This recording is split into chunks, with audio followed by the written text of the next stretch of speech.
What's it mean to you, Rob? Yeah, so if you look in regulated industries, Medtech and Pharma, a lot of them are focused on the compliance aspect of what it takes to be successfully launch a package. But I would describe them as doing a great job at what they do. A visionary is thinking about how can we do it better, how can we do it differently, how can we be more sustainable, how can we go beyond just being compliant. It's about whether or not they're going to take on the additional challenges that maybe the average packaging engineer in their organization will not take on. And they're going to go tackle those problems. It really takes a bold person who really is driven to want to do it. And when you find them, they're very good to work with. And I would hope that corporations would acknowledge that we need some of this, and they will push that through and allow them the freedom to be able to do this. And there are some companies that do that more than others.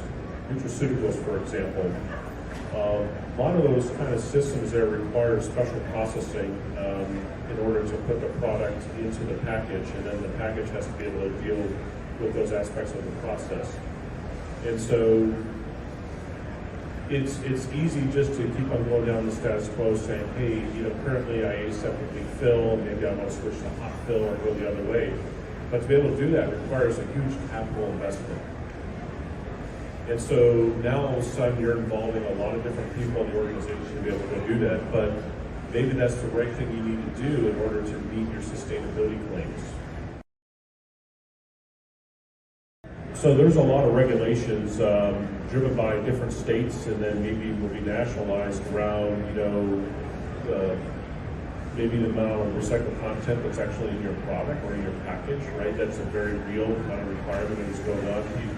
Putting PCR in there, those kind of requirements are definitely coming, or they already are here in certain industries. You're going to see from a supply chain standpoint, you're going to see a race to go grab that material. That material may cost more than virgin.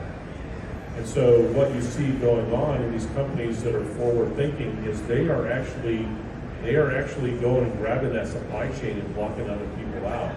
Or they're grabbing IP to block other people, or they're building consortiums among non-competitive companies to secure supply chains because of the volume. And those companies that are ill-prepared for that are going to pay, because they're not going to have access and the price is going to go up.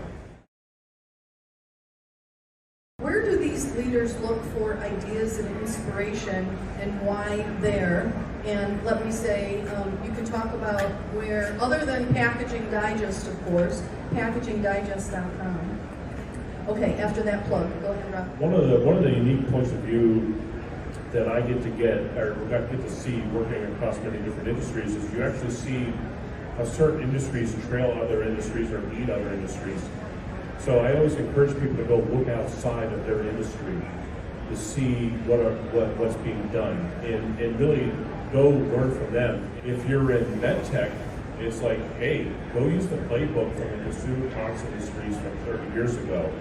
Here it is. Let me show you this. You can go find the low-hanging fruit, right? Find the stuff with the lowest regulatory burden. Let's go find these solutions and go make this happen. Again, the same for pharma is, again, go look at the different industries.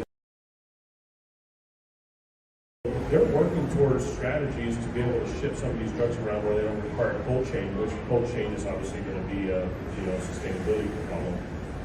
And so they're looking at ways to cut back on the testing, and they're looking at ways to cut the cost for testing.